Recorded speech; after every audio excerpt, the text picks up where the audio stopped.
La conferencia que vamos a ver se titula Una alternativa para la ciudad del futuro, un urbanismo de mercado. ¿Por qué esta conferencia o por qué esta investigación? La razón es clara. Yo me dedico al planeamiento, me dedico a hacer planes urbanísticos de las ciudades y estando haciendo planeamiento para diferentes ciudades, me di cuenta que los urbanistas, yo soy urbanista, aparte de arquitecto, parece que somos simplemente personas burócratas casi, personas que planeamos la ciudad, decimos por dónde va a crecer la ciudad, pero no atendemos a ningún tipo de creatividad ni de nuevas formas urbanas. Me di cuenta que el urbanismo estaba secuestrado. Estaba secuestrado pues por políticos, burócratas, técnicos y desde mi punto de vista, un arquitecto debe ser necesariamente creativo, debe tener buenas ideas, debe de crear nuevas formas urbanas. Entonces, me empecé a preguntar qué estaba pasando en la ciudad, qué estaba pasando, por qué estaba sucediendo esto, por qué estamos creando la ciudad de la forma que vamos a ver hoy. Después de empezar a estudiar economía, encontré las respuestas y encontré posibles soluciones. Comentábamos esta mañana, la economía, desde mi punto de vista, en especial la Escuela Austríaca de Economía, me abrió la mente y me di cuenta de lo que verdaderamente estaba pasando desde mi punto de vista. El primer punto, sobre la introducción de la ciudad, ¿qué es la ciudad? La ciudad, vivimos en ella, pero verdaderamente creemos que la ciudad es un lugar que está creado ahí para que nosotros vivamos en ella y nosotros no tenemos que participar, no somos parte de esa ciudad. La ciudad es estática, es algo que no se mueve, algo que es como una caja de juguetes que tú te metes dentro y vives en ella, habitas en ella. Desde el punto de vista, la ciudad, ahora veremos, no es algo estático, es algo que está en continuo cambio, continuo movimiento. ¿Por qué? Principalmente porque la sociedad es dinámica. La sociedad no es estática, nunca lo ha sido. Nunca lo ha sido. Y como la ciudad es el lugar donde viven los individuos, donde viven los ciudadanos, no se puede concebir la ciudad como algo estático. La ciudad medieval, que vemos aquí, era una ciudad que se pensaba desde el punto de vista estático porque estaba ocluida, estaba dentro de una gran muralla y había un límite de suelo concreto donde iba creciendo la ciudad. No se pensaba en la ciudad desde el punto de vista actual que veremos ahora. Y cuando esas ciudades empezaron a crecer, se rompieron los cascarones de la ciudad, atravesaron sus murallas, se generaron los ensanches. Vemos, se hace sobre un plano, algo estático, inamovible. Se trazan las líneas, se trazan las calles, se trazan las manzanas. Se pensaba la ciudad desde un punto de vista totalmente estático. Se construía de forma estática. Incluso podríamos llegar a decir que la ciudad medieval, incluso, siendo más acotada, siendo más pequeña, era más dinámica que los ensanches de las ciudades medievales. Porque las ciudades medievales no se pensaban sobre plano. Crecían de forma espontánea, de forma, se llamaba más el tiro de cuerda, lo hablábamos esta mañana. Se trazaba una cuerda y crezaba una nueva calle. Sin embargo, la ciudad de hoy no se puede pensar desde el punto de vista estático. La ciudad de hoy ya no es aquella pequeña ciudad medieval, ya no es ese ensanche de la ciudad que crece como fue Madrid o Barcelona, sino ya, haciendo un símil a la sociedad abierta o a la gran sociedad, la gran ciudad donde viven grandes sociedades. No es un lugar pequeño donde habitan unos pocos individuos controlados por el espacio. Entonces, indudablemente, la ciudad actual, tal como la conocemos, al igual que la sociedad actual, ha cambiado, ha crecido, la sociedad abierta, la gran sociedad, la contemporaneidad, la globalización. La ciudad, al igual que ha cambiado la sociedad, ha cambiado la ciudad. No se puede pensar la ciudad sobre plano, como se pensaban los ensanches. Y vamos a trazar por aquí una calle, y vamos a hacer esto por allá. La ciudad es algo mucho más complejo. Hay una cantidad de información brutal en ella. Es algo totalmente dinámico. El gran problema desde el punto de vista de la economía a lo largo de todos estos años es que siempre se ha pensado, se ha estudiado desde el punto de vista estático. Esos modelos econométricos que intentan matematizar la sociedad.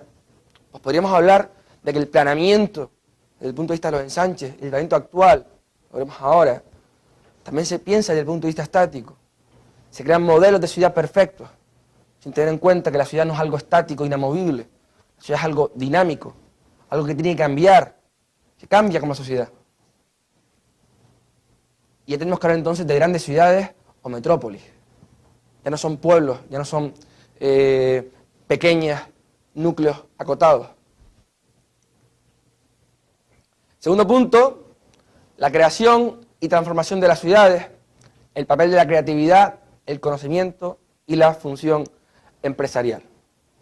En esta imagen podemos ver a Peter Thornton, actual nuevo premio Pritzker de arquitectura. El premio Pritzker, como todos sabrán, es el premio Nobel de arquitectura.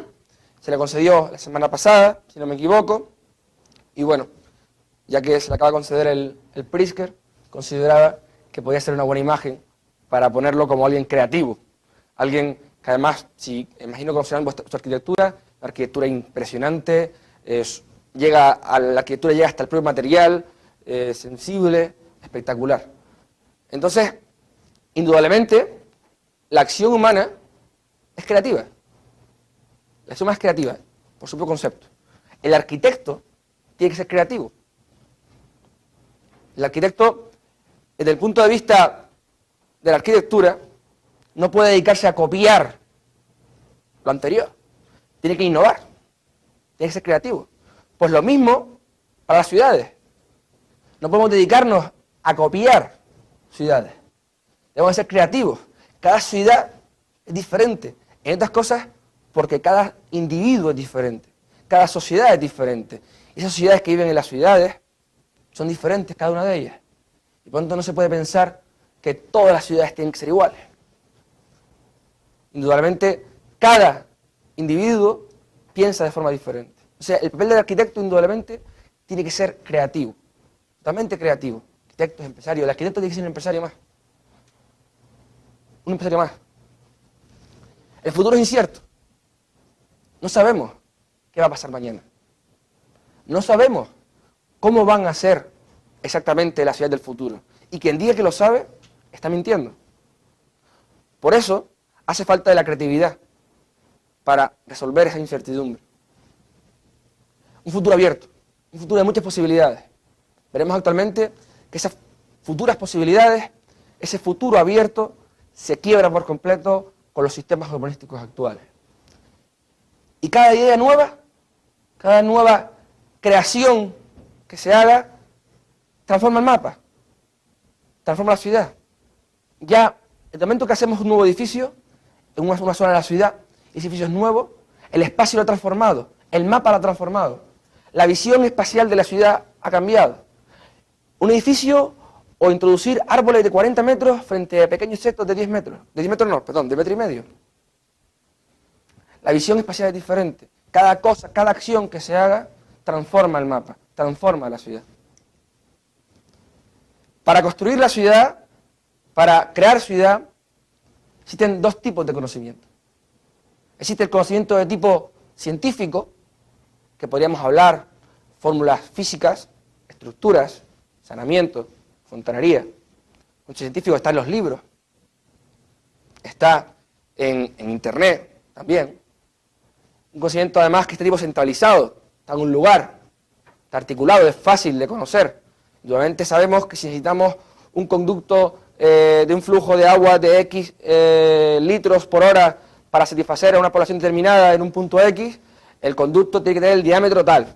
Es así, no hay más. Está totalmente a mano de todo el mundo. Es conocido. Sin embargo, hay otro tipo de conocimiento que para mí es el esencial, es el más importante, que es el conocimiento de tipo subjetivo, tipo tácito, de tipo disperso. ¿Qué significa todo esto? Ese conocimiento no está en un libro. Ese conocimiento está en cada individuo que vive en esa ciudad. Está disperso. No está en un lugar concreto. Por ejemplo, esta imagen que vemos en la ciudad de Nueva York. Este individuo tiene información que nosotros no sabemos cuál es. Este otro lo mismo. Y esa información que tienen los individuos, esa forma, esos fines que persiguen cada individuo, tienen que ser símil de la ciudad en la que están viviendo, están transformando. Una decisión de una persona que deja mañana un trabajo y se va a otro trabajo, está también cambiando la ciudad. Igual no tanto de la forma urbana, pero sí la forma de funcionamiento de la ciudad. Cualquier persona cambia. Por ejemplo, cuando ideó Frank Lloyd Wright la Casa de la Cascada, esta magnífica obra de arquitectura, buscó soluciones nuevas. Soluciones nuevas. Él solo se le ocurrió, no se le ocurrió a otro. Es algo nuevo, totalmente nuevo. O por ejemplo, en China, Hong Kong, la información de todos estos individuos es diferente, pero es que además ellos piensan diferente a otras sociedades, como por ejemplo puede ser la americana o la europea. Tienen diferentes informaciones todos ellos. Tienen un cúmulo importante de informaciones. O en países árabes, en el Cairo. Vemos claramente, estos señores, te das cuenta de cuando vas por el mundo, conociendo ciudades, le recomiendo a todo el mundo que viaje lo máximo posible, te das cuenta que se emana ese conocimiento. Entonces es algo que no articulable. Se nace con la experiencia, con la propia vida. O sea, ustedes a mí no me podrían explicar mañana o ahora cómo puedo aprender a montar en bicicleta. No pueden. Es imposible. Imposible. La única forma de aprender a montar en bicicleta es montando en bicicleta, cayéndote. Pues lo mismo. Esa información que tienen los ciudadanos, mucha de esa información ni siquiera se la pueden transmitir al arquitecto que va a crear ese plano estático. Es imposible. Y además se crea ex novo. A cada momento se está creando nueva información.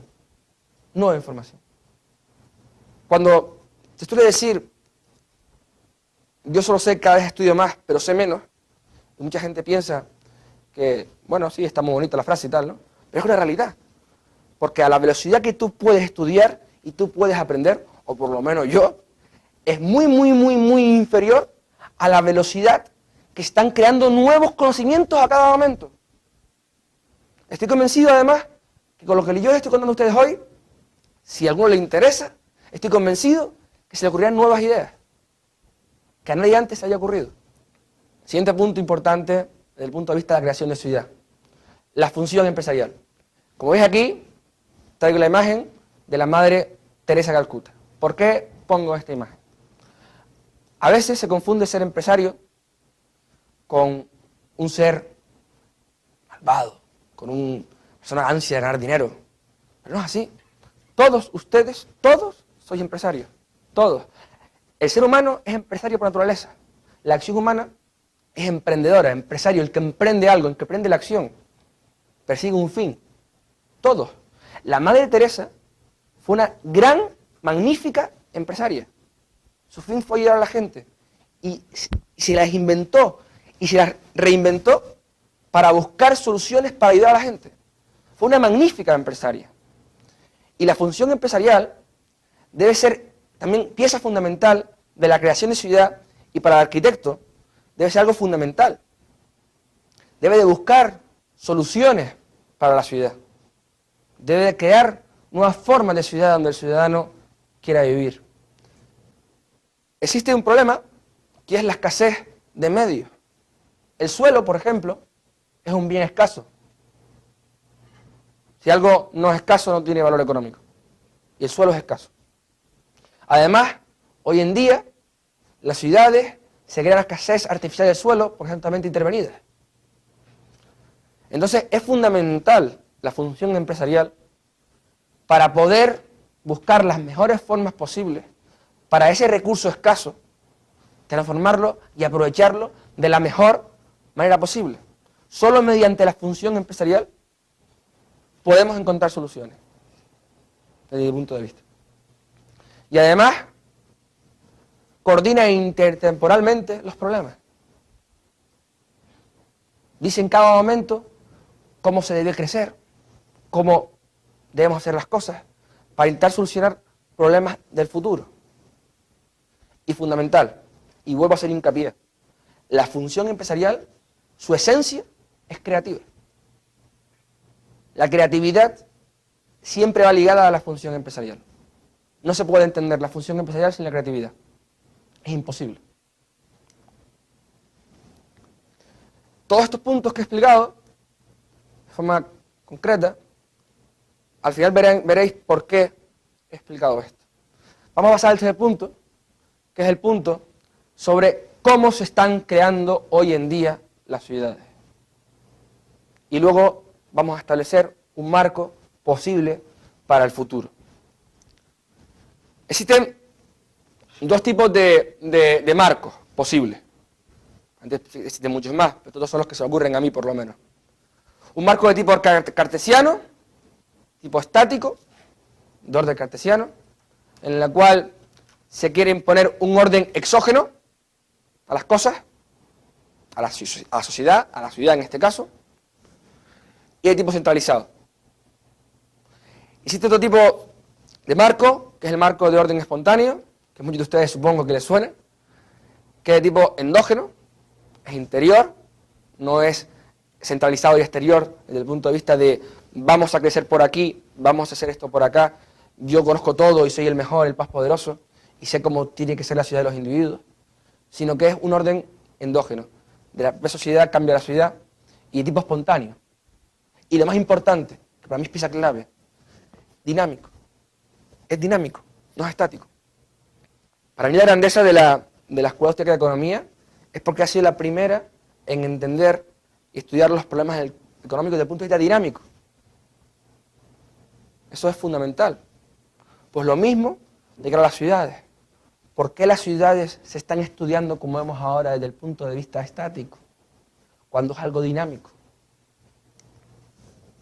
Aquí traigo una definición de orden, de alguien que estoy bien convencido que todos ustedes conocen, de Friedrich Hayek, en Law, Legislation and Liberty, y dice así: por orden entendemos una situación en la que una multiplicidad de elementos de diverso género se hallan en tal relación unos con otros que del conocimiento de alguna parte temporal o espacial del conjunto podemos aprender a formarnos expectativas sobre otras partes del mismo conjunto, o por lo menos expectativas con una buena parte de la posibilidad de resultar acertadas.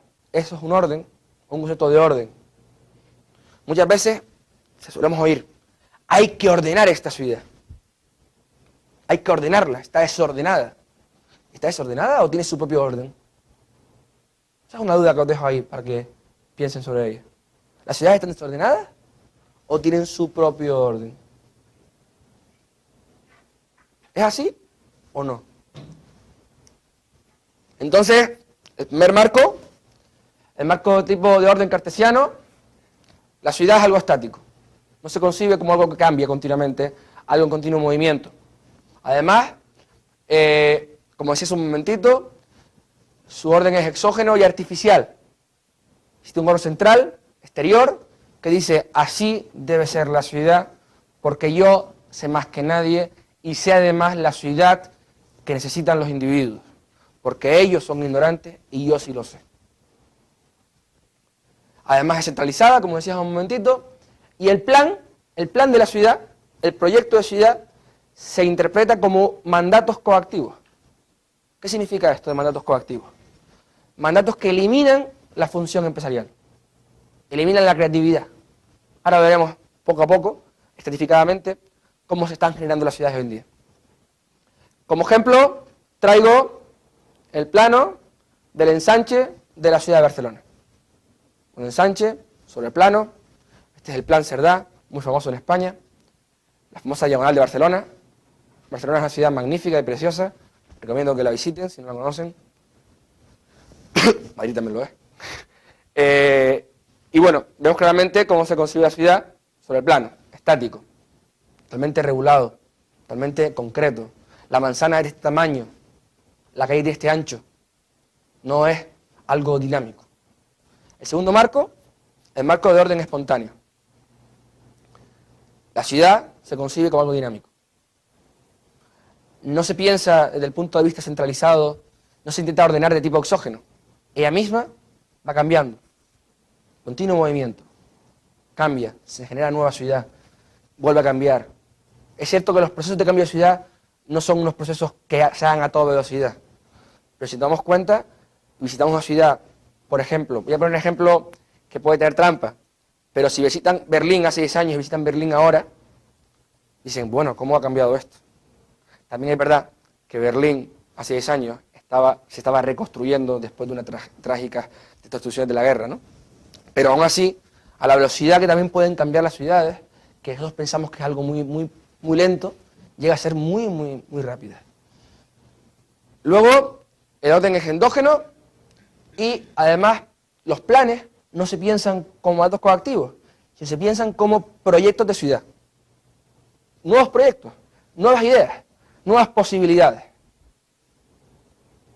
Buscar soluciones, buscar nuevas formas de ciudad en la cual el individuo quiera vivir. Esto es fundamental. ¿Por qué pongo un interrogante? ¿Por qué pongo un interrogante? Pues, aunque estemos discutiendo esta mañana ese tema, no conozco muchas ciudades que hoy en día tengan un marco de tipo espontáneo, puesto que están más o menos todas secuestradas por los grandes arquitectos que saben lo que la gente necesita para la sociedad. He conocido a importantes urbanistas, muy importantes, no voy a decir nombres, creo que no estaría bien, pero mi sorpresa es, mi trabajo, que es hacer planeamiento, indudablemente lo intento hacer lo mejor posible, siempre que lo hago, pero a la misma vez veo que la dosis de creatividad, las grandes posibilidades, me están siendo totalmente coartivas, no puedo, mi margen de maniobra es muy pequeño. Y mi sorpresa es cuando he tenido la posibilidad de trabajar con grandes urbanistas, por lo menos en España, me he dado cuenta que ellos disfrutan planeando la ciudad, disfrutan planeando la vida que tiene que llevar la gente, disfrutan haciendo rico a uno y siendo pobres a otro, porque cuando tú pones una marca de un suelo, aquí se va a urbanizar y aquí lo vamos a proteger y vamos a impedir que se urbanice, estás dándole a unas personas unas plusvalías urbanísticas y a otras le está diciendo, usted no puede hacer nada con su suelo. Y te das cuenta cómo disfrutan. Es algo increíble. A mí me ponen los pelos de punta, porque desde el punto de vista, esa no debe ser la función del urbanista, la función del arquitecto urbanista. Tiene que ser todo lo contrario. Tiene que ser competir, buscar los mejores proyectos para que los ciudadanos quieran vivir en esas ciudades. No obligarles a las ciudades a vivir en las ciudades que uno cree que son mejores para ellos. Y aquí vamos a explicar el marco actual. Aquí tenemos una pirámide. Esta pirámide yo la llamo el sistema coactivo de tipo piramidal para la creación de ciudades. Tenemos en la parte más arriba de la pirámide las leyes nacionales, autonómicas o federales de distintos países. Después tenemos la segunda fase de la pirámide, los planes de ordenación supralocales. En España, por ejemplo, estos planes se llaman POT, Plan de Ordenamiento Territorial. Luego tendríamos, el tercer escalón, los planes de ordenación locales, que sería el POT de ustedes, que en España, por ejemplo, se llaman Plan General. En diferentes autonomías tienen diferentes nombres, pero bueno, sería el nombre que se emplea. Luego vendrían los planes de desarrollo, que serían los planes pequeños, los planes parciales, los planes especiales, concretos para un sector determinado de la ciudad, donde ya se estipula concretamente exactamente toda la calle, el ancho de la calle, etc. Y por último, el proyecto de edificación. Ya voy a explicar por qué es una pirámide coactiva. La primera escala de la pirámide, el primer escalón. La ley nacional, ley autonómica o ley federal, depende de cada país, en Alemania son leyes federales, los Länder son los que tienen las competencias urbanísticas. Esto es importante. Depende de cómo sea la composición del Estado, las legislaciones urbanísticas o las competencias urbanísticas están en un lado o en otro. Por ejemplo, en Francia o en Reino Unido son países descentralizados, pues las competencias de urbanismo están en el Estado central. En los países federales autonómicos, como pueden ser Estados Unidos, como puede ser Alemania, como puede ser Suiza, como puede ser España, que es autonómico, las competencias de urbanismo del Estado no las tiene a nivel central, las tiene cedidas a las comunidades autónomas, a los estados federales.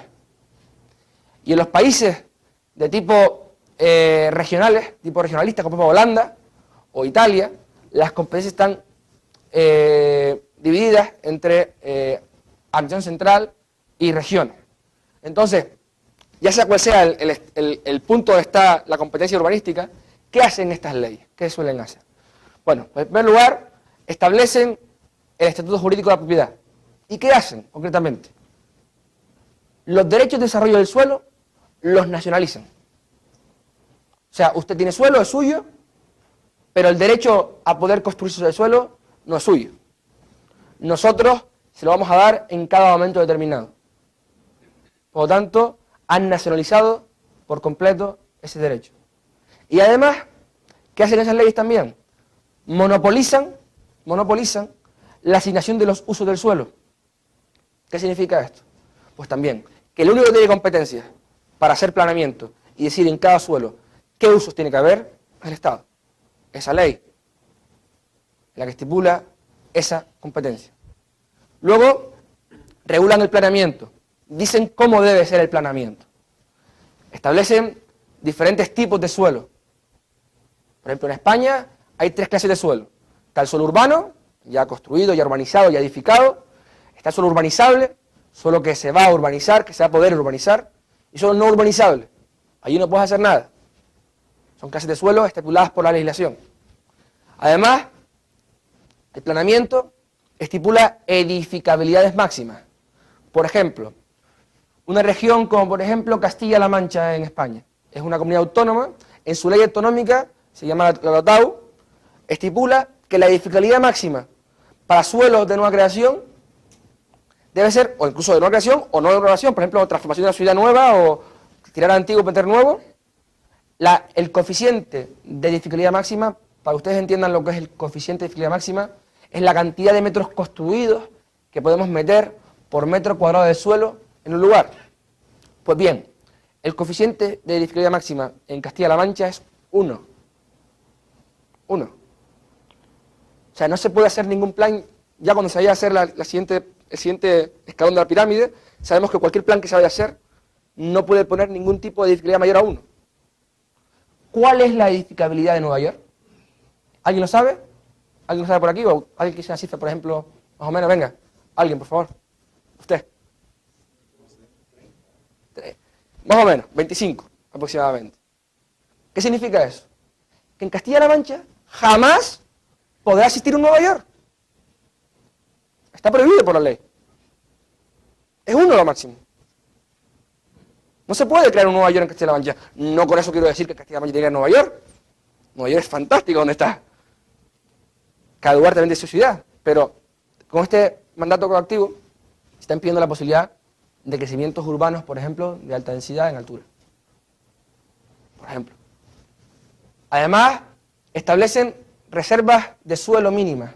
Estas leyes dicen, por ejemplo, que de cada 100 metros construidos se deben de ceder X metros de espacios libres, X metros para equipamiento, X metros para infraestructura. Por ejemplo, dice, por cada 100 metros cuadrados construidos, tiene que haber 25 metros cuadrados de suelo destinados a zonas verdes. ¿Y por qué 25? ¿Por qué no 30? ¿Por qué no 21? ¿Por qué? No sé. Yo no lo sé. Díganmelo ustedes porque yo no lo sé. Y luego, por último, regulan el desarrollo del planeamiento. Establecen los sistemas de gestión que existen para desarrollar la ciudad. Y también, por supuesto, está nacionalizado. La potestad de gestión del planeamiento es pública, aunque en algunos casos se cede a los privados. Siempre, por supuesto, supervisando. ¿De acuerdo? Esto es lo que hace las leyes autonómicas, federales, nacionales. Bajaríamos al segundo escalón de la pirámide, donde ya se han mandado diferentes mandatos de tipo coactivo al escalón siguiente. Y llegamos al plan de ordenación supralocal. ¿Qué hacen estos planes? Esta es una propuesta que no se llegó a aprobar de plan regional para Madrid. Esos planes protegen suelo. Todo el espacio verde que ustedes ven aquí, todo este espacio verde de aquí, es suelo protegido. Suelo que no se puede urbanizar. Luego establecen densidades máximas. Dicen, por aquí se puede crecer, pero la densidad máxima de viviendas hectárea es de 50. La densidad, como ustedes deben saber, se mide en viviendas hectáreas o habitantes hectáreas. Normalmente en España las legislaciones usan viviendas hectáreas. En España está prohibido, por ejemplo, que la densidad máxima está prohibida por ley. El plan territorial nunca podría poner, depende de cada comunidad autónoma, entre 70 o 75 como máximo. O sea, ya hay un mandato ahí que cuando pongan ellos la densidad máxima, no pueden poner 85, porque la ley ya te ha dicho que 75 es la máxima. Luego, limitan los crecimientos. Dicen, por aquí se puede crecer y por aquí no se puede crecer. Y por último, establecen infraestructuras de carácter territorial. Un tren, una gran autopista, etc. De esta manera que establecerían ya otros nuevos mandatos coactivos al siguiente escalón, que es el plan local, el plan municipal. Les dicen ya por dónde pueden y por dónde no pueden crecer. Y aquí tendríamos un plan general. Lo blanco es suelo protegido, lo rojo es suelo urbano y lo celeste es suelo urbanizable. Los planes de este tipo clasifican suelo. Dicen por dónde se puede crecer y por dónde no. Indudablemente, si este suelo estaba protegido por el plan territorial, ustedes no pueden ponerlo de suelo urbanizable, aunque crean que la ciudad estaría bien crecer por allí. No se puede hacer. O si ustedes quieren meter aquí una densidad de 70 viviendas hectáreas, no pueden meterla porque el plan territorial dice que eran 45. ¿De acuerdo? Además, establecen ordenación pormenorizada. Dicen la cantidad de metros cuadrados que se pueden construir en cada lugar de estos. Y además, dicen los usos que se pueden hacer. Dice, aquí se pueden hacer un coeficiente de edificabilidad, por ejemplo, vamos a decir Castilla-La Mancha. Imagínense que esto es un municipio de Castilla-La Mancha. Y dice, el coeficiente de edificabilidad de este sector de aquí celeste es 0,6. No podemos poner 1,2 porque 1 era la máxima por ley. Pues es 0,6. Y la densidad, como si el plan territorial ponía que era 45, pues le ponemos 45 o ponemos 40, lo que nosotros veamos que creemos que tenemos que poner. Y establecen los usos. Dicen, y aquí va a haber un 50% de vivienda. Va a haber un 30% de suelo comercial y va a haber un 20% de suelo terciario oficina. ¿Por qué? Porque es lo ideal para ese punto de vista. Además establecen impuestos, como por ejemplo, de este sector de suelo, el 30% de las viviendas que se hagan tienen que ser de precio tasado. Son viviendas que llaman ellos protegidas, que lo que hacen siempre es repercutir sobre el precio de la vivienda libre, porque es un impuesto de cara al promotor. Luego pasamos al siguiente escalón, el plan de desarrollo, una parte de la ciudad. Imaginemos que es esto de aquí, como decíamos hace un momentito. Imaginemos que es este espacio de aquí. Entonces llegamos, trazamos la forma urbana y trazamos los espacios donde se va a edificar, las parcelas. Establecemos la ordenación totalmente pormenorizada. Establecemos la ordenanza para esa nueva parte de la ciudad, en la cual se establecen las alturas máximas. Puede tener, por ejemplo, 10 metros de altura máxima los edificios que se van a hacer ahí. O sea, 3 plantas. Establecemos los fondos máximos edificables. Establecemos cuál puede ser el ancho mínimo que puede tener el edificio desde la alineación hacia el interior. Establecemos el tipo de cubierta incluso. Decimos, las cubiertas tienen que ser todas a 2 aguas, tejados inclinados. Y por último, establecemos también los vuelos máximos. Vuelos, los balcones, pueden tener máximo 1 metro de vuelo. Y llega por último el proyecto de edificación, donde entra el arquitecto. Y va a ser su proyecto, magnífico proyecto, el que él cree que es magnífico, y cuando llega, lo presenta, le dicen, esto es ilegal. Pero si esto es fantástico, no, usted no puede hacer esto. Usted tiene que hacer esto. Y te das cuenta que la creatividad esa que hablábamos antes, no existe. Si puedo hacer 10 metros de altura, tejado a 2 aguas, balcones de 1 metro, y además me dicen que las ventanas tienen que ser verdes, ¿dónde está la creatividad? ¿Dónde está la innovación? ¿Dónde está la posible formación de nuevas ciudades? Y tenemos el producto. Todo igual. Todo construido igual. Ese plan, sí, edificios de diferentes alturas, pero al final lo mismo. La ciudad se ha construido de forma coactiva, de arriba a abajo, de arriba a abajo. Se van mandando esos mandatos tipo coactivos que van llegando al final, al proyecto final de ciudad. ¿Cuál es el problema de todo esto? Primero que nada, la creatividad se elimina por completo. Esa creatividad que es necesaria para coordinar, para buscar nuevas soluciones, se elimina. Y además, indudablemente, elimina por completo la función empresarial. Esa función creadora, esa función que es la que puede llegar a coordinar, buscar soluciones, elimina. No existe. El siguiente marco, un posible marco, un marco de tipo espontáneo, tipo urbanismo de mercado. Indudablemente, el punto central de donde debe salir el sistema, o donde debe de salir la fuerza creadora de la ciudad, es sin duda alguna la función empresarial. Y sin duda alguna, la creatividad. Sin creatividad, no se puede hacer nada. La grandeza del ser humano es que es creativo. Es creativo. Tienen que ver a esos niños que se rompen la bicicleta y no tienen la posibilidad de arreglarlo. Cómo buscan la manera de arreglarlo y al final arreglan, pues ya le ponen un remache y tal. Y tienen su bicicleta funcionando. El ser humano siempre busca soluciones creativas. Y además, cuando hay más problemas, más creativo es. Pues el arquitecto tiene que ser creativo.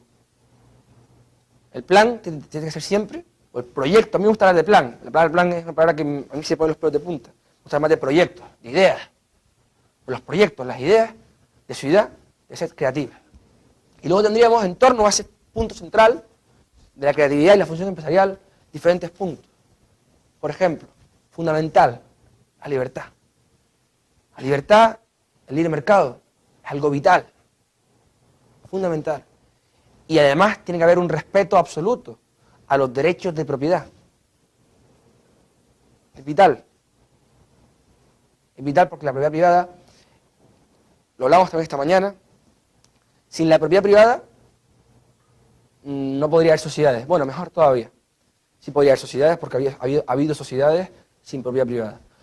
Lo que no podría haber sociedades como la nuestra hoy en día. El desarrollo económico que se ha producido en las sociedades actuales no podría existir sin propiedad privada. Es imposible. Imposible. Pues lo mismo. Las ciudades no pueden transformarse, ni pueden crecer, ni pueden buscar nuevas formas sin el respeto a la propiedad privada y sin la existencia de la misma. Por otro lado, los protagonistas de este sistema de mercado tienen que ser los agentes intervinientes. En el sistema anterior, ¿quiénes eran los protagonistas? Los políticos, los burócratas y los técnicos empleados por los políticos y burócratas. La propiedad, aquí no pintaba nada, en el sistema anterior. Los ciudadanos son tontos, por lo tanto, ellos no saben la ciudad que ellos quieren. Tenemos que dársela hecha. Aquí no. Aquí los agentes intervenientes son propietarios, oferta y y ciudad nos demanda. Si queremos crear una forma de ciudad, es fundamental que sean formas de ciudad que la gente quiera vivir, porque si no vamos a fracasar. Vamos a fracasar. Es imposible triunfar en el mercado si no se le da a la gente lo que la gente quiere. Imposible. Otro punto, la asignación e uso de intensidades del suelo, o sea, qué uso debe haber en cada suelo o cuánto se debe construir en cada suelo, debe ser asignado por los precios de mercado. Los precios de mercado son los que deben de decir en cada momento qué parte de la ciudad se debe destinar a un uso o a una forma de ciudad concreta.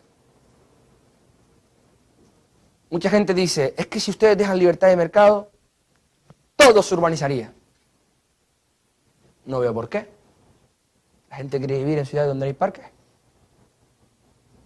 Es más, pongámonos en el supuesto caso de que hay una parte importante que se urbanice, que no tenga parques. Ha habido probablemente un error empresarial ahí. Probablemente otro suelo que hay al lado, que todavía no se ha urbanizado, esos propios ciudadanos lo que quieren es que, o el propio propietario, va a proteger el suelo y lo va a transformar en un parque. Porque ese suelo va a valer mucho más como parque que como sitio para urbanizar. Los precios de mercado son los que deben asignar los usos e intensidades del suelo, fundamental. El planeamiento. ¿Quién haría el planeamiento y cómo se haría el planeamiento? Normalmente los planes eventualmente, como decíamos hace un momentito, yo como urbanista digo, se debe hacer por aquí, se debe hacer tantas viviendas por acá, etc. Y es totalmente impositivo, totalmente de tipo centralizado exterior. Los planes deben ser tipo contractuales. ¿Contractuales? Contratos. Sociedades que se organizan, sociedades de propietarios que se organizan. Llegan a contratos. Buscan arquitectos que les hagan formas de ciudad que ellos quieren elegir. Y firman sus contratos. Por ejemplo, en una finca donde hay un edificio, esos vecinos tienen un contrato de convivencia, ¿no? Por ejemplo, pues lo mismo. Barrios y ciudades que tienen sus contratos. Y planeamiento que cambia de tipo contractual. Y por último, también está regido por el derecho constitucionario, por costumbres. Las sociedades muchas veces las intentan transformar a golpe de martillo. Sin embargo, la costumbre es aún más fuerte que ese martillo. Cada sociedad es diferente, cada individuo es diferente. Ese de costumbre, derecho constitucionario, que hace que una serie de cosas sean de manera o de otra. Pues lo mismo. Las ciudades, según van transformando, según van creciendo, según van tal, se van consolidando. Lo cual no significa que no puedan cambiar. Pueden cambiar perfectamente en este sistema. Todo puede cambiar, está en continuo movimiento y dinámico. Entonces, cuarto punto, y vamos acabando, es las consecuencias de esos dos paradigmas, esos dos marcos. El marco estático, tipo cartesiano, frente al marco dinámico, de tipo espontáneo, de tipo totalmente dinámico. El marco del sistema cartesiano, ¿cuáles son sus consecuencias? La primera, no existen precios de mercado. ¿Por qué no existen precios de mercado? Porque si recuerdan antes, la ley nacional, federal o autonómica había nacionalizado la asignación de los usos e intensidades del suelo. Y además había monopolizado la asignación de esos usos e intensidades. Por lo tanto, sí, tú tienes un suelo, pero nada más que puedes hacer lo que el plan ponga o lo que ponga la ley. Por lo tanto, eso no es propiedad privada. Y sin propiedad privada no puede haber precios de mercado. No puede haberlo. Precios de libre mercado no pueden existir sin propiedad privada. Por eso son intervenidos. ¿Y qué pasa cuando no hay precios de mercado en una sociedad? Que se descoordina todo. Pues lo mismo.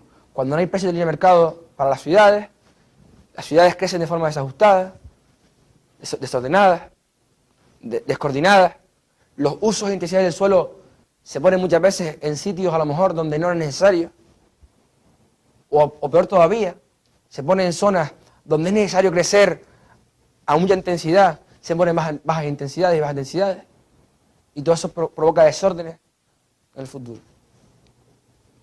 Punto número 2. La información, acuérdense, los tipos de informaciones que hablábamos antes, de tipo conocimiento de tipo científico y conocimiento de tipo disperso, subjetivo. Esa información, la que el planeador hace el plan, es incompleta. Y al ser incompleta porque no conoce lo que está pensando cada ciudadano en cada momento y no conoce esa información dispersa y subjetiva, al ser incompleta, está garantizado que va a ser erróneo su planteamiento. Erróneo. No va a ser capaz de conocer todo para poder llegar a esa fórmula magistral de ciudad. Y por lo tanto, como es incapaz de conocer todo, no puede acertar en su planteamiento. Por otro lado, existe especulación política. ¿Qué es la especulación política? Vamos a ver, existen dos tipos de especulaciones. La especulación política es cuando, por ejemplo, se juega con las diferentes posibilidades de precios, por ejemplo, ¿no? Si yo protejo un suelo, una parte, y en otra parte la voy a urbanizar, voy a darle derechos de desarrollo a esos propietarios, indudablemente hay una parte del suelo que vale un montón, que es urbanizable, un suelo protegido que esos propietarios su suelo no va a valer en el mercado porque no se puede hacer nada con él. Hay una especulación política con respecto a los precios. ¿Y esta especulación política a dónde lleva? Siempre. Siempre no. ¿A dónde puede llevar? ¿O qué fomenta? La corrupción. Indudablemente, allí donde hay especulación política, allí donde hay una serie de personas que dicen por aquí sí, por aquí no, hay un foco de corrupción. El intervencionismo es un foco importante de corrupción. Aquellos mercados más intervenidos son los más corruptos. En Europa hay corrupción urbanística. En España es un escándalo. A cada momento ponemos la televisión y vemos un nuevo escándalo urbanístico de nuevos constructores que han pagado a alcaldes para que su suelo sea reclasificado y además con la máxima capacidad para construir. Sin embargo, otro tipo de especulación, la gente normalmente dice, es que son especuladores y tal, son malas personas.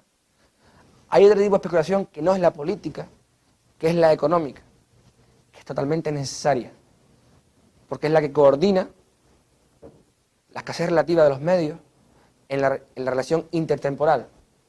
Protege para el futuro los recursos escasos para cuando más sea necesario y utiliza los recursos menos escasos para el presente. Por otro lado, surge una economía oculta e irregular.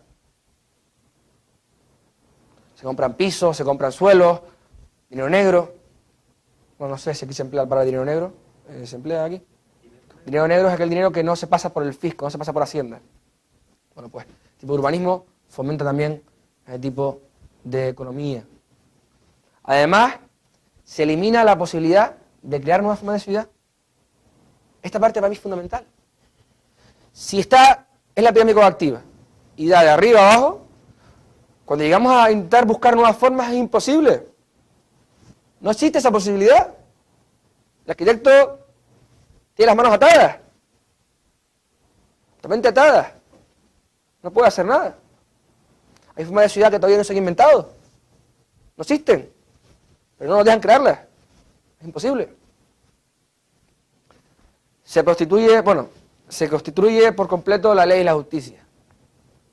La igualdad ante la ley, que es un principio básico de la sociedad, desaparece. En el momento en que unas personas pueden urbanizar, otras no pueden urbanizar, unas personas pueden poner 0,4 de edificabilidad y otras pueden poner 0,8, no hay igualdad ante la ley. Por otro lado, se destruyen recursos naturales. ¿Y si ustedes cómo? Se destruyen recursos naturales. Pues sí. Precisamente, esa expresión económica es la necesaria para proteger los recursos naturales. Los precios de mercado son los que protegen recursos naturales. Nada más que comprobado que allí donde hay intervención pública, los recursos naturales están peor conservados, están más dañados. Es verdad que el sector privado también pueden dañar recursos naturales, no lo voy a negar, pero por lo general esto sucede así en los suelos protegidos, que supuestamente son protegidos, están dañando. Y por último, que para mí esto es fundamental, y una de las partes de mi tesis, es que es imposible realizar el cálculo económico en estos modelos de ciudad, en estos modelos de urbanos. ¿Por qué? La respuesta es clara. Porque no existen precios de libre mercado. Al no existir propiedad privada, porque los derechos de usos e intensidad del suelo están nacionalizados, y además la asignación de esos usos e intensidades está monopolizada, no existen precios de libre mercado. Y si no existen precios de libre mercado, es imposible hacer el cálculo económico. Imagino que todos ustedes conocen la teoría de la imposibilidad del cálculo económico en los modelos socialistas de Ludwig von Mises. Pues esto es aplicable al urbanismo actual. El artículo de Mises del año 1920, 2020 es, ¿no? Bueno, creo que sí que de von Mises es el 20, sí. El cual demostró que en los modelos socialistas era imposible realizar el cálculo económico. Y si no se puede realizar el cálculo económico, no se puede coordinar nada. No se puede hacer nada. Un otro paradigma. Otro paradigma. Si existe prioridad, se respeta, pueden existir precios de libre mercado. Si existen precios de libre mercado, puede haber una coordinación en la asignación de los usos e intensidades del suelo. Además, la ciudad ya no es estática, cerrada en un plano, es dinámica. ¿Qué permite eso? Posibilidades de cambio constantes, a todo momento. La ciudad no tiene que ser constreñida, sino que al igual que la sociedad cambia, puede cambiar la ciudad sin ningún tipo de problema. Sin ningún tipo de problema. Habría especulación económica, especulación sana. Por lo tanto, los focos de corrupción se reducirían casi por motivación pública, desaparecería. Y además, no habría especulación política, que es esa, la que lleva a la corrupción. Después, además, se pueden crear nuevas formas de ciudad que hoy no existen. ¿Por qué? Porque como la creatividad podría funcionar, puede estar activa, los arquitectos o empresarios o los agentes intervinientes podrían crear nuevas formas urbanas que aún no se conocen. No sabemos cómo son. El sistema actual es imposible. Además, habría una mayor protección de los recursos naturales. Se protegería el suelo escaso para el futuro. Y por último, sería posible el cálculo económico.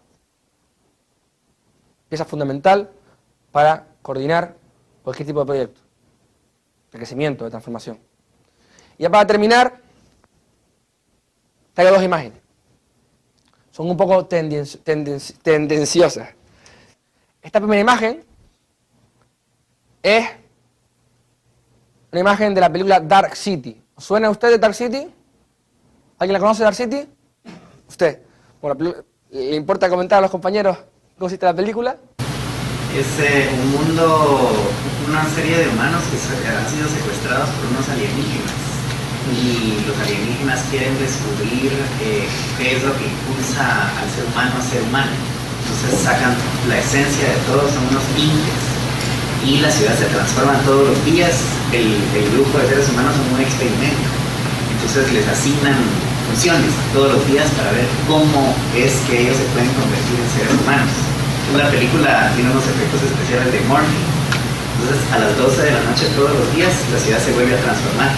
Y el que era pobre antes ahora es rico para ver cómo reacciona, al que le quemaban el rancho ya no, para ver cómo reacciona y así. ¿Qué significa eso? Que existe un poder exterior, en este caso alienígena, que dirige la ciudad. Pues eso es el sistema actual. ¿Queremos continuar Con este sistema queremos ir hasta este tipo de ciudades, ciudades donde nos coordinan, nos dicen cómo deben ser nuestras casas, o por lo contrario queremos ir hacia un nuevo tipo de ciudad, una nueva forma de ciudad que todavía no conocemos, la ciudad del futuro, que dejar totalmente libre la creatividad del ser humano, que dé la posibilidad de generar formas urbanas que no existen. Y os traigo diferentes imágenes de la película El Quinto Elemento, en la cual existen autos que vuelan, aparcamientos en altura, policías, grandes avenidas, 3 dimensiones. ¿Y por qué traigo esto? No porque la ciudad del futuro vaya a ser así, no lo sé cómo va a ser, pero sí para algo concreto. Suele emplear un argumento y es, mientras la ciudad es más grande, más planificación necesita. Y es todo lo contrario. ¿Por qué? Porque mientras la ciudad es más grande, más información hay y es más difícil de coordinar desde el punto de vista centralizado. Porque esa información dispersa que hablábamos antes, ese conocimiento disperso, cada vez es mayor, es cada vez más grande y más información. Y es aún más difícil de planificar desde el punto centralizado. Por eso, imagínense que mañana aparece un nuevo motor de propulsión. Y mañana los coches pueden volar. Y además no son contaminantes y además a un bajísimo precio. El mapa espacial de la ciudad cambiaría. Habría aún más información. ¿Verdaderamente creen que un todopoderoso urbanista puede llegar a coordinar todo esto, a hacer el plan perfecto? Si ya fallan en 2D, imagínense en 3D. Y bueno, con esto era todo. Espero que os haya gustado. Muchas gracias por estar aquí hoy.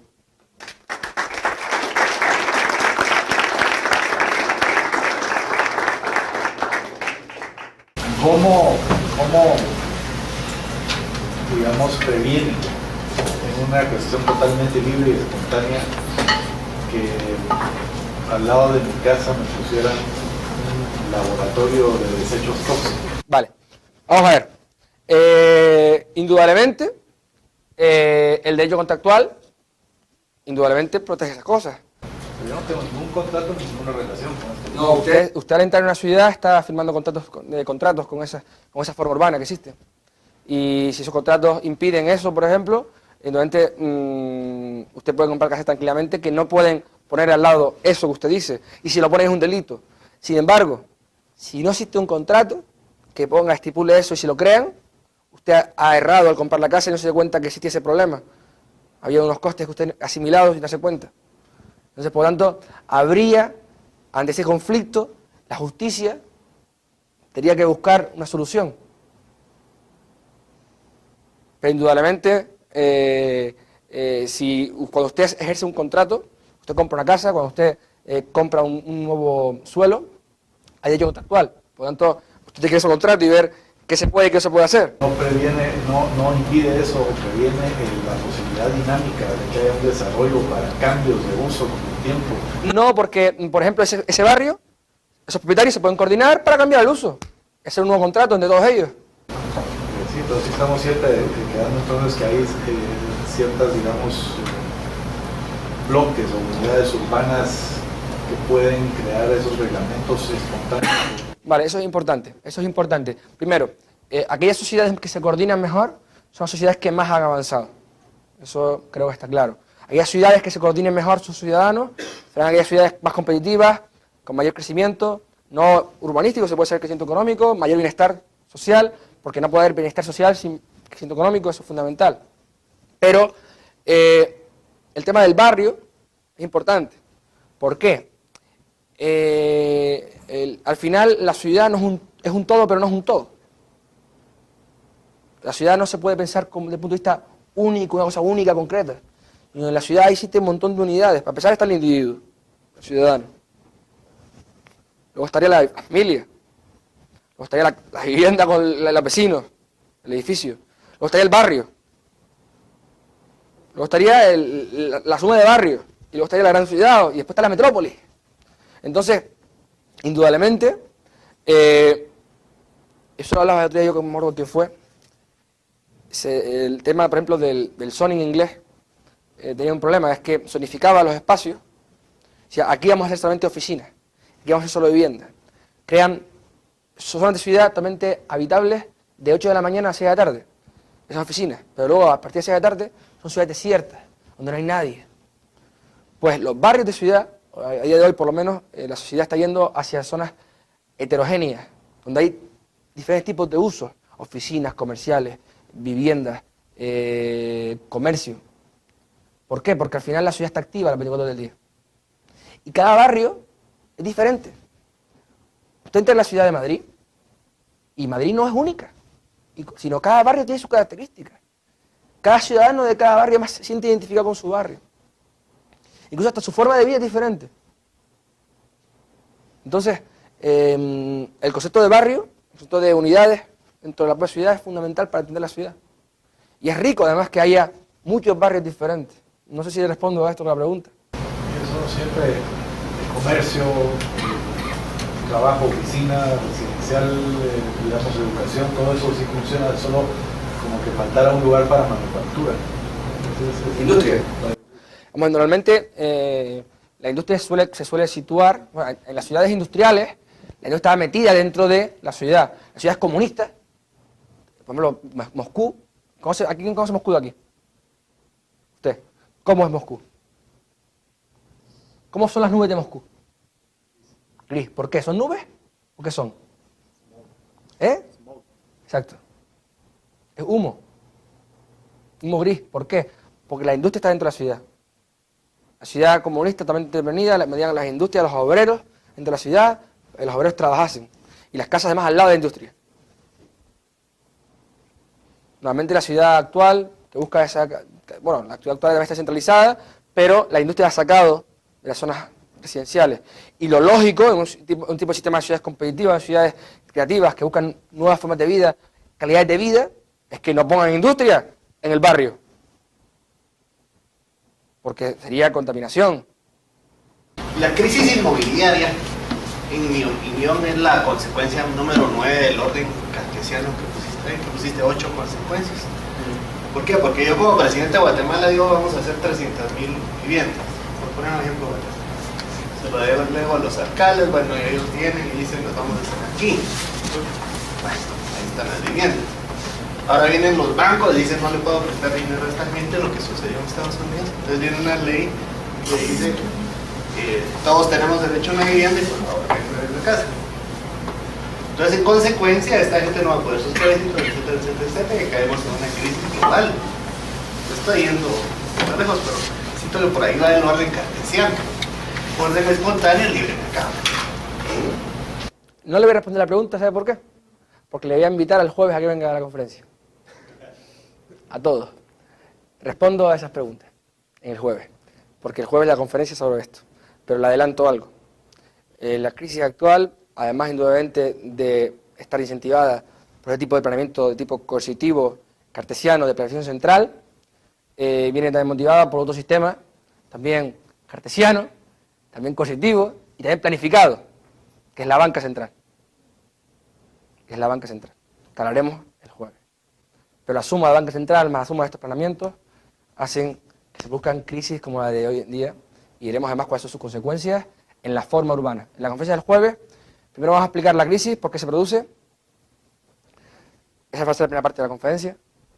La segunda parte va a ser cuáles son las consecuencias económicas de esa crisis y cómo afecta a la ciudad esas consecuencias económicas.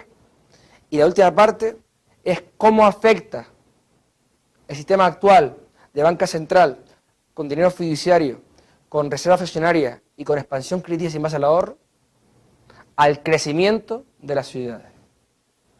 Eso va a ser el jueves. Me gustaría que exploráramos un poco más la idea que presentó el señor, sí, porque yo digo ese argumento muchas veces, pero siempre está fuera de contexto. Sí, ¿qué pasa si me ponen una fábrica con desecho o cualquier tóxico al lado? Pero el libre mercado precisamente crea una serie de situaciones que hace muy poco probable que suceda, porque si yo vivo en una zona residencial, las vías de acceso no son fáciles para mover mercancías, el costo de la tierra es probablemente muy caro para ir a por una fábrica busca cocinas, en fin. Y luego el otro punto es el punto de la justicia, ¿verdad? Y la protección del derecho privado. Entonces, si alguien llega y empieza a contaminar, empieza a crear, a violar un derecho que no es el de propiedad, sino que es un derecho que está arruinando mi propiedad, está arruinando con malos olores, o toxinas, o sea, o con ruido, digamos. Y entonces ahí hay un sistema, no puede demandar para que eso se corrija. Y pues ya hace muy caro para una industria de ese tipo irse a poner a una zona residencial. Entonces ahí el mercado tiene sistemas para que funcione sin necesidad de tener un contrato de una zona, porque en una zona de un grupo de propietarios de un barrio que hacen un contrato entre ellos, lo que empieza a suceder es que van a violar el contrato, van a violar el derecho de otra persona, porque se puede alguna detrás. Aquí en esta zona no vamos a permitir cualquier otra cosa, pero lo único que tendría que hacerse es proteger el derecho individual de cada persona. Igual si alguien pone una discoteca, pues que no llene las calles de carros, también con la solución, que el sonido de su discoteca no suene afuera para que no moleste el sueño de los vecinos, es su problema. Industrias en Chicago, por ejemplo, cuando se hizo la industria textil, estaban en rascacielos, en la ciudad, eran pisos de industria. Entonces, no es precisamente la virtud del sistema de libre mercado es que se pueden encontrar soluciones a muchos problemas, y hay muchas más variantes de industria que la que tenemos en la cabeza por los que quieren meter la idea de que la industria siempre es mala y contaminamos. Vamos a ver. Ha tocado una cantidad de temas brutales y a ver cómo le respondo porque son muchos puntos diferentes. La primera, empezando por la última, indudablemente hay muchos tipos de industria. Y posiblemente hay industrias que pueden cohabitar perfectamente con residencial, ¿por qué no? O sea, la industria que está hablando ahora mismo yo, la industria pesada, que está en Moscú, que hay chimeneas gigantes, que expulsan al exterior, enormes e ingentes cantidades de humo negro que respiramos todos. Entonces, indudablemente estoy de acuerdo con usted en ese aspecto. No se puede hablar de industria de tipo general. Los planes hoy en día no distinguen este tipo de industria. Porque hay una industria de puntos, con zonas residenciales. Obviamente hay un sistema de libre mercado, podría haber industrias junto con la zona residencial, siempre y cuando haya unos acuerdos. El tema de los contratos. Vamos a ver. Se ve el contrato como un impedimento a algo. Usted me decía hace un momentito que entonces estaríamos impidiendo a otros hacer cosas. Vamos a ver. Esto es complicado porque además ha nombrado la palabra democracia. Y existe una discusión, siempre es una discusión muy grande de... no, yo he oído a mucha gente decir no todo el mundo debería votar, más que puede votar la gente que sabe cosas. Y el problema no es quién puede votar. Ese no es el problema. Ese no es el problema. El problema es el qué se vota. Y si va a votar, ¿cómo debo vestirme yo aquí hoy? No estoy de acuerdo que ustedes puedan votar sobre cómo tengo que venir vestido aquí yo hoy. Más que nada porque es contrario a derecho. Sin embargo, si ustedes me dicen, a mí, si le invitamos a dar una lecture en la Universidad Francisco Marroquín, pero le ponemos una condición, que es que tiene que venir en bañador. Y yo digo, sí, de acuerdo, pues voy, en bañador. Es un contrato. Yo asumo. Ahora, no se podría nunca que ustedes aquí ahora voten que yo me tengo que quitar este traje y poner un bañador porque ustedes lo dicen. Entonces, si... o sea, una de las bases del crecimiento también es el derecho contractual. Entonces, además, para que haya derecho contractual y funcione, tiene que haber respeto a la propiedad privada. O sea, si no hay propiedad privada, ¿qué contratos vamos a hacer? Entonces, indudablemente, esos contratos se tienen que ver como impedimentos a hacer cosas. Y no es una democracia como tal, si son propietarios que votan sobre sus propiedades. Las calles de ese barrio no son de ellos. O son de tus propietarios. Entonces, es como, podríamos decir, podríamos incluso llegar en futuro, podrían haber ciudades que cotizan en bolsa, que son acciones. Y los dueños de la empresa son los que, pues, cambian esos contratos y votan entre ellos. Entonces, un contrato no debe ser, no tiene por qué entenderse precisamente como algo activo, sino precisamente todo lo contrario. Precisamente todo lo contrario. Lo que no puede hacer usted es llegar a un sitio donde hay un contrato firmado, comprar ese suelo con ese contrato que está firmado y decir, ahora el contrato, paso de él. Eso es lo que no puede pasar. No sé si estoy respondiendo a la pregunta. O... Sí, lo que pasa es que hay un problema que nosotros tenemos actual. Digamos, actualmente se hizo una revolución y se le está otorgando, se llama plot, otorgando poder a los vecinos de decidir entre ellos cambiar la vocación del área. Ahora, lo que sucede es que cuando en un área, digamos, una zona o un barrio, eso se urbanizó y se vendieron los lotes. En ninguna de esas ventas había un contrato de que no se pudiera hacer, por ejemplo, edificio de altura. Aunque en ese momento, por el área donde estaba haciendo, solo estaban haciendo edificios de una o dos niveles. Pero ahora entonces, al pasar esta ley... ¿En qué zona G está esa zona que usted está diciendo? Una G3. Vale. Entonces viene, y si los vecinos, digamos, no quieren, o supongamos que estuviera una G4, los vecinos la quieren construir una G2, la mayoría de vecinos va a poder decidir eso, pero no había ningún contrato originalmente. O sea, se está violando el derecho de propiedad de varios propietarios, porque un grupo quiere cambiar. Ahora, ¿verdad? Porque no hubo un contrato original en que se pusiera ese límite, sino que es un límite que se ha impuesto desde afuera. Conozco lo que me está hablando y también les invito mañana a que todos vengan al foro que va a haber sobre el nuevo POT de Guatemala. Bien, voy a intervenir yo. Llevo desde hace ya un tiempo de que me invitaron, tuve el placer de que Roberto Quevedo me invitase, estudiándome de arriba abajo toda la legislación de Guatemala y los planes urbanísticos de Guatemala. Conozco perfectamente el plan de ustedes y conozco perfectamente las diferentes zonas G que hay y conozco esa forma de aprobación del planeamiento, esa segunda o tercera forma de aprobación del planeamiento, que no sería directa, sino sería en un tiempo determinado y los vecinos pueden decidir lo que puedes hacer tú en tu suelo. Eso no tiene nada que ver con lo que estaba hablando aquí hoy. Nada. Nada. Eso es que otros decidan sobre tu propiedad sin tú haber podido elegir ni haber firmado ningún contrato. Además eso provoca corrupción. Eso además provoca problemas vecinales. No, es que como fulanito me cae mal, pues no le voy a dejar que en su casa haga lo que dé la gana.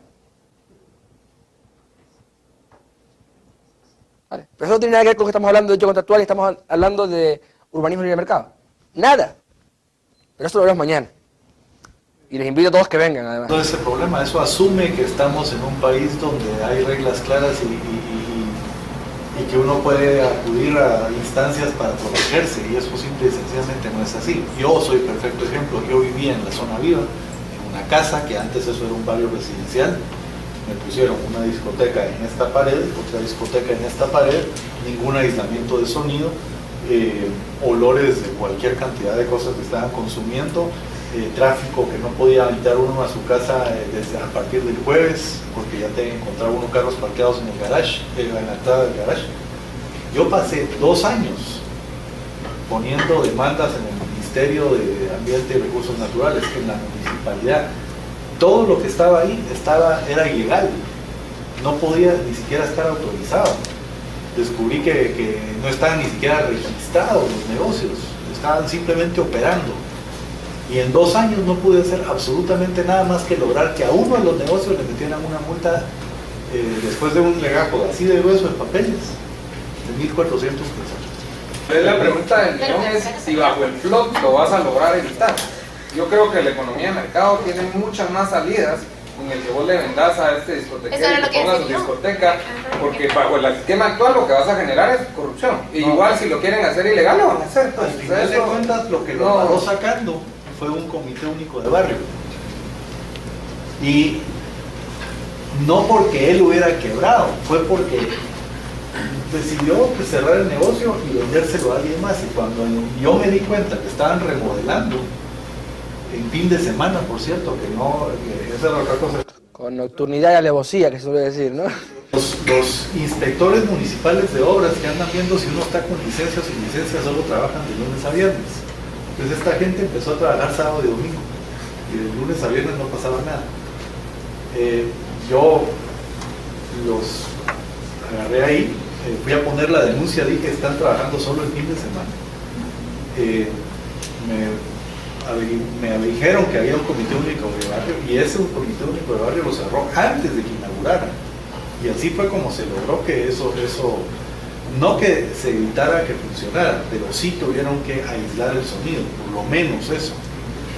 Indudablemente, vamos a ver, si se pone eso nuevo, por ejemplo, ahí, y no cumple el sonido, invade tu propiedad, ahí la justicia tiene que intervenir, y esos nuevos conflictos que antes no existían, hay que solucionarlos, buscar la manera de solucionarlos, está claro. Cuando yo vivía ahí, estaba invadiendo mi propiedad desde dos diferentes discotecas.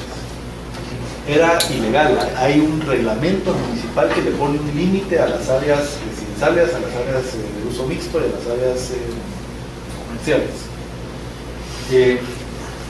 El límite medido a 1 metro del negocio eran creo que 65 decibeles. El Ministerio de Medio Ambiente y Recursos Naturales llegó a medir con un decibelímetro la cabecera de mi cama, yo tenía 70 decibeles ahí. Bueno, yo quisiera... Un segundo porque... Un segundo. Vamos a ver. A ver. ¿A qué valor? Ajá, es que a eso quería llegar yo. ¿A qué valor? Llegó un punto donde su valor de terreno valía más por ser restaurante que por ser casa. Entonces él le Está bien, porque pero... toda la zona viva se volvió así, pues. Todo, ¿no? No todo. Bueno, pues mucha de la Yo zona vivo al viva. 80% residencial. También por ahí cerca. Tengo 10 años de estar tratando de sacar un burdel a una discoteca. Imaginemos que no hay esa legislación que dice que está prohibido poner esos decibelios. Imaginemos que nunca había surgido ese conflicto anteriormente. Un segundo. Se va a la justicia, a los jueces, y los jueces dictarán, resolverán ese nuevo conflicto. Establecerán sentencias que sean derecho constitucionario. Hay que entender que ante conflictos que anteriormente no han sucedido, hay herramientas para solucionarlos. Entonces, indudablemente, yo claramente veo que ahí tú tengas tu cama, que tu cama tenga 70 decibelios, como usted, indudablemente, ahí hay un delito. Pero no sé yo que lo dice, o así la justicia. No, y lo dijo la justicia, pero la justicia le tomó 2 años decirlo. Claro, pero es que la justicia actual no tiene muy poco que ver con una justicia en sentido tradicional. No tiene la justicia actual, no vamos a entrar a discutir sobre la justicia actual porque es otro ciclo entero de conferencia podemos tener este tema. Pero vamos, que, o sea, yo nuevamente todo lo que yo digo a nivel teórico, nuevamente estoy hablando de un sistema en el cual hay justicia, donde hay sistemas que funcionan, donde hay libre mercado, donde hay respeto a la propiedad privada, donde hay un respeto a los contratos. Estamos hablando de un sistema para el futuro, porque nada tiene que ver con lo que hay ahora. Perdón. Aquí es que la crítica que estás haciendo es del mal funcionamiento del Estado. El Estado se supone que está para proteger tus derechos individuales, pero en lugar de que lo hace como está fallando, entonces lo que vos pedís es que viola los derechos de otros. Lo mismo está haciendo el Estado ahorita en otro asunto. Tenemos los asesinatos por motoristas.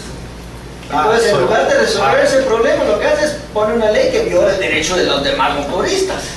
Entonces, es al revés. El Estado está para proteger los derechos y ahí es donde hay que enfatizar donde hay que poner los esfuerzos en mejorar el Estado de Derecho.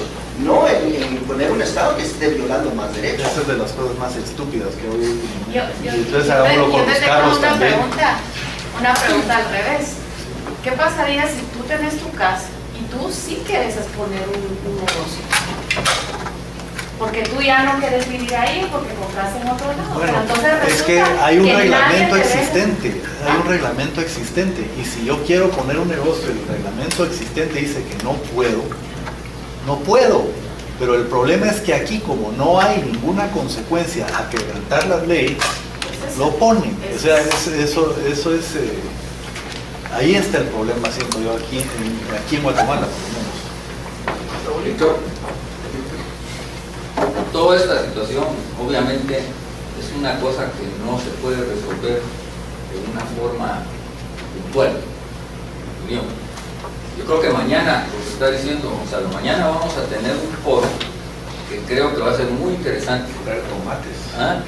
Pueden traer aguacate, tomates, pero va a ser muy importante porque todos estos temas, todas estas cuestiones de lo que es utópico y lo que es práctico y lo que realmente, qué conclusiones podemos llegar, si es que hay algunas conclusiones, se van a tratar de tocar mañana.